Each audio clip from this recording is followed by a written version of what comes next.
Hey, welcome to Real Talk Horror, the show where we take a sharp knife to the classics, slice through the scares, and carve out the real stories behind your favorite fright flicks. I'm your host, Josh, and today we're turning back the clock to celebrate a milestone in horror history. Can you believe it's been 40 years since Freddy Krueger first clawed his way into our nightmares? That's right. This last November 9th, Wes Craven's A Nightmare on Elm Street marked its 40th anniversary. For 4 decades, Freddy's been slashing his way through the dreamscape, leaving an unforgettable mark on horror fans everywhere. From his iconic striped sweater to his chilling one-liners, Freddy has become the stuff of both fear and fandom. To honor this legendary series, I'm giving my ranking of the Nightmare films in reverse order of my personal preference. We're talking the highs, the lows, the dream demons, and yes, the campy 3D gimmicks. Whether you're a diehard fan or just dipping your toes into Elm Street, this list will take you through every twist and every turn of the franchise. So grab your coffee and stay awake, because it's time to dive into the nightmare. Let's get started.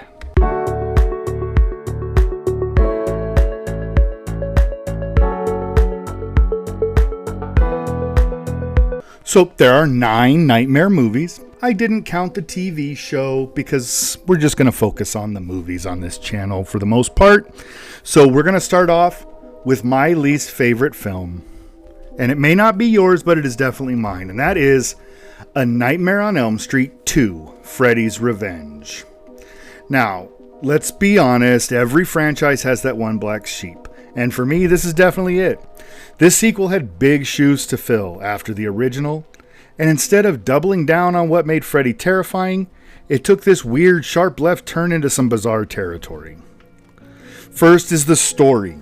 I feel like the plot here is completely disconnected from the first film, ignoring all the dream logic rules that made Freddy so unique.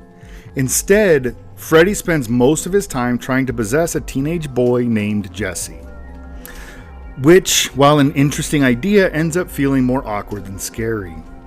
And then there's the camp factor. Look, I enjoy some camp in my horror. It's one of my favorite genres, the camp horror. But this one goes off the rails for me. Freddy is out here trying to control a bird to attack people and crashing a pool party like he's in a bad teen comedy. It's not terrifying, it's just weird. That being said, I'll give credit where it's due. The opening kill on the school bus, solid. And Robert Englund, as always, brings his A game to Freddy. But overall, this one is a little of a mess. It's like the filmmakers woke up halfway through and realized, wait, we're making a Freddy movie or something else entirely.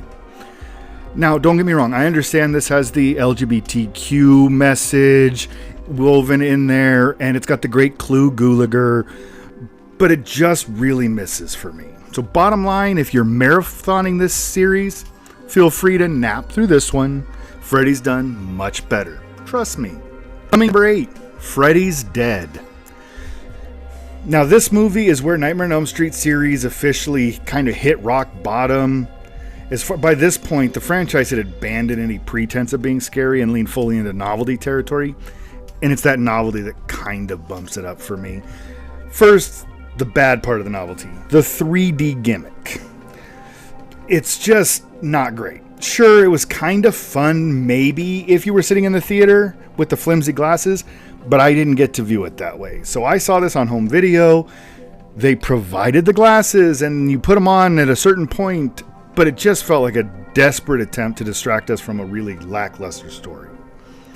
What I did like, what gave this a step up above Freddy 2, is the cameos. Alice Cooper's Freddy's dad. Johnny Depp popping up in a goofy anti-drug PSA. Those were entertaining. They add to this over-the-top absurdity. But by now, Freddy was starting to become a shadow of that terrifying figure we met in 1984. Instead, he was cracking these one-liners like he was going to be the next comedian on a late-night comedy show. Now, I'll admit, if you're in the right mood and you love campy horror, there is a lot that can be fun in this movie in a so bad it's good sort of way. But as a nightmare film, It's probably truly the low point of the series. Freddy deserved a better swan song.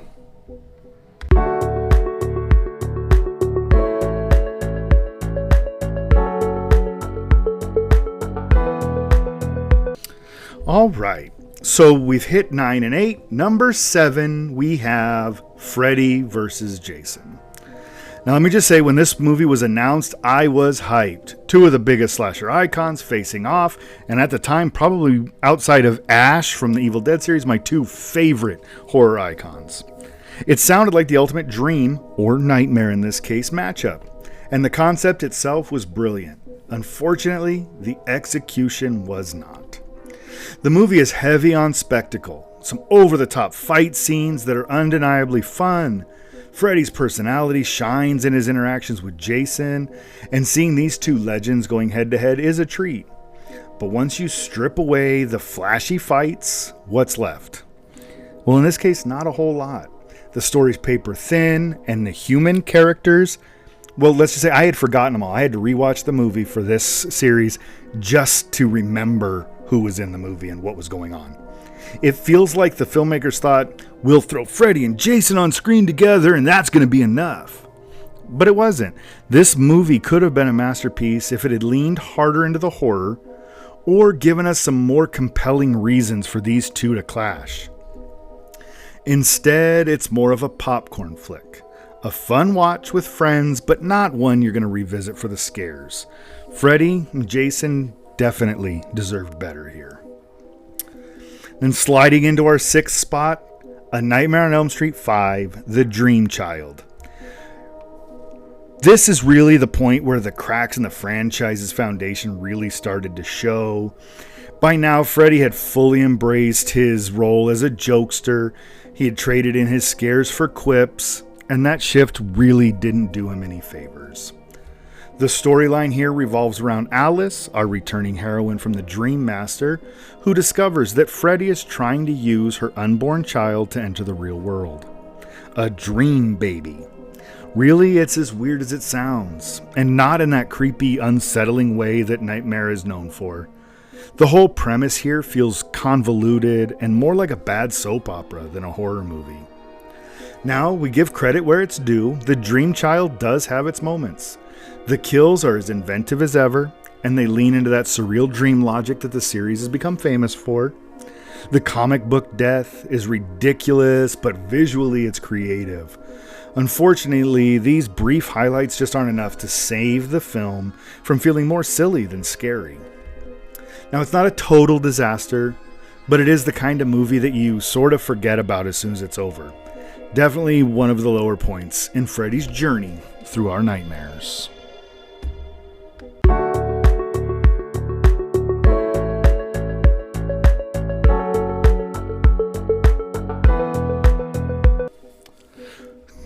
On to number 5, A Nightmare on Elm Street, the 2010 remake.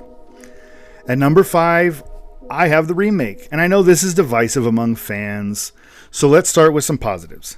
Jackie Earle Haley as Freddy, he gives it all. He leans into the darker, much more menacing side of the character, unlike Robert Englund's version that had evolved into a wisecracking villain. Haley's Freddy is all about terror. No jokes, just pure nightmare fuel. The movie also deserves some credit for trying to expand Freddy's backstory. The exploration of his human life and the way he manipulated his victims adds a layer of psychological horror. However, the execution is where things kind of fall apart. The rest of the cast, pretty forgettable. The script, lacking any of the wit or charm that make the original series so iconic. And while the movie moves to try to modernize Freddy's world with updated effects, it misses the creative dream sequences that made the original film so memorable. Instead of imaginative nightmares, we get CGI-heavy, overly polished visuals that lack the grit and personality of Wes Craven's original work. Overall, this is a decent attempt at a reboot, and Haley does what he can to carry the film. But when you're rebooting a classic, decent just doesn't cut it. It's missing the magic, and that's why it sits firmly right in the middle of the pack for me. And then landing in our 4th spot, is Nightmare on Elm Street 4: The Dream Master. A movie that shows the franchise maybe losing a bit of its footing because it's getting more on that campy Freddy, but it's still holding on to what made it entertaining. You can feel the shift here. The balance between humor and horror starts tipping more towards the humor, but it hasn't completely taken over yet. This movie is all about style. The dream sequences are vivid and creative, pushing the boundaries of what the series had done before.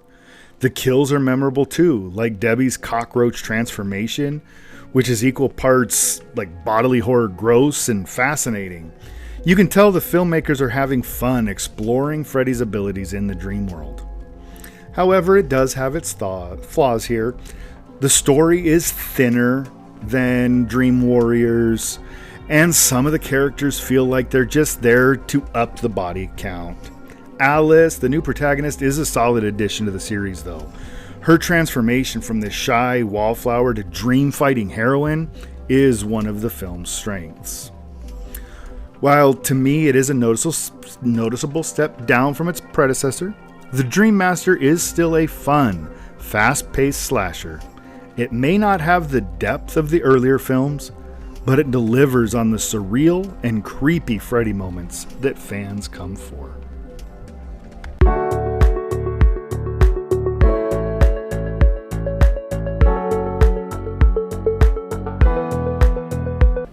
Alright, we're back and we're on to numbers 3 and number 2. Number 3, taking that bronze medal, is A Nightmare on Elm Street 3: Dream Warriors. A movie that perfectly blends the best of the Nightmare formula. This is where the franchise really found its groove. I wish they would have carried this through to the end, combining imaginative dream sequences, a stellar cast, and just the right amount of Freddy's dark humor. First off, this cast is top-notch. Bringing back Heather Langenkamp as Nancy gives the film a strong connection to the original, and the new characters like Kristen, Kincaid, and Taryn are likable and memorable, and each of them gets their moment to shine, which makes their inevitable fates way more impactful. And the kills are some of the best in the series. From Philip's terrifying death as a human puppet, to Jennifer's unforgettable head smashing, welcome to prime time. I'll let you finish that one, because we try to stay clean around here. The movie doesn't hold back on creativity or scares. But what really set this film apart for me is how it expands on the dream lore. The idea of the teens teaming up to fight Freddy in their dreams, using their own unique powers, it adds this whole layer to the story. It's also the first film to start kind of looking into Freddy's backstory, giving us a glimpse into his origins as the bastard son of 100 maniacs. With its mix of humor, heart, and horror, it's easy to see why this one remains a fan favorite. It's kind of that perfect blend of what makes A Nightmare on Elm Street so great. Now in the runner-up spot, it's going to be controversial a little bit. Not everybody rates it as high as I do, but we have Wes Craven's New Nightmare. And let me just say, this one does not get enough love. Coming nearly a decade after the original, this film is a bold reinvention of the franchise. Craven flips the script literally by taking Freddy out of the dream world and placing him in ours. The idea of Freddy Krueger as a malevolent force trying to break free from fiction into reality is genius. What makes this movie stand out is its tone. Gone is that wisecracking Freddy of the later sequels. This is a return to the darker, more menacing figure that haunted our nightmares in the first place. Jackie Earle Haley's Freddy may have been creepy in the remake, but Robert Englund's performance here proves why he is Freddy. The redesign of his look, complete with a sleeker glove and a darker demeanor, gives him this fresh, terrifying edge. Heather Langenkamp is also incredible here, playing this fictionalized version of herself while revisiting her role as Nancy Watching her grapple with the blurred lines between reality and horror feels so grounded, so real, especially with her quote-unquote real-life family dynamics woven into the story. Craven's meta approach here feels way ahead of its time, paving the way for films like Scream. While it's not as iconic as the original, it's smart, it's unsettling, and it's highly creative, and it breathes new life into the series. If you haven't visited this one lately, you owe it to yourself to give it another watch.